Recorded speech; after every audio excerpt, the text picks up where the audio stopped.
bien, en général, ce sont des propriétaires qui sont des familles avec des enfants dans des maisons avec des jardins. Donc, ce sont essentiellement des motivations ornementales, pédagogiques pour les enfants et aussi écologiques pour la gestion des déchets. Attention, t'as oublié d'enlever l'électricité. Ah oui, tu fais bien de me le rappeler, c'est vrai, depuis qu'on a mis le grillage électrique pour pas que les renards attaquent les poules, il faut pas oublier de l'enlever. C'est bon. Il faut savoir qu'une poule, elle peut consommer jusqu'à 150 kg de matière organique par an. Il y a même des municipalités qui proposent des poules à leurs administrés pour aider à la gestion des déchets organiques.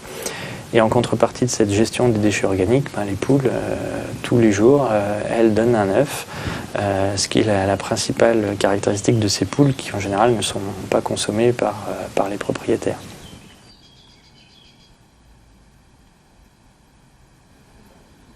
En animalerie, le propriétaire va avoir des conseils autour de la race de poule qui lui correspond le mieux.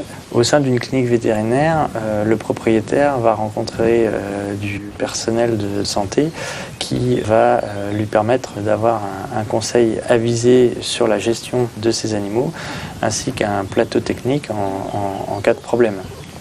Donc le propriétaire a tout intérêt pour maintenir ses poules le plus longtemps possible en bonne santé, à aller prendre conseil auprès de son vétérinaire. Comme dans les grands élevages, finalement, la problématique est la même. Ce qu'il faut, c'est qu'on ait des bonnes conditions d'élevage pour éviter que les maladies s'installent. Sur l'alimentation des poules, on est essentiellement sur une alimentation à base de céréales qui installe finalement des carences en minéraux et en vitamines.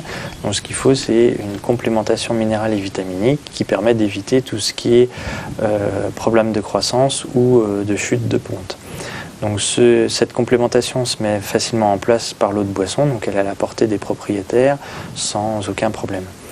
Ensuite, tout ce qui va être traitement antiparasitaire ou anticoccydien, les traitements sont un petit peu plus lourds, nécessitent finalement le respect d'une réglementation pour la protection du consommateur, donc nécessitent un conseil un petit peu plus éclairé des propriétaires. Et finalement, leur premier contact avec leur poule, c'est un technicien d'animalerie. Ensuite, ils vont chercher l'information pour l'élevage de leurs poules sur Internet, mais n'ont pas le réflexe d'aller forcément voir leur vétérinaire, qui pourtant est leur interlocuteur de santé pour leurs autres animaux.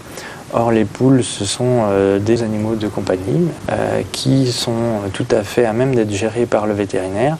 En général, finalement, une affiche informative bien placée dans les cliniques vétérinaires peut permettre d'orienter ces nouveaux propriétaires vers le vétérinaire pour avoir un maximum de conseils auprès de lui. Alors, il y a combien d'œufs? 3. Ah, bien!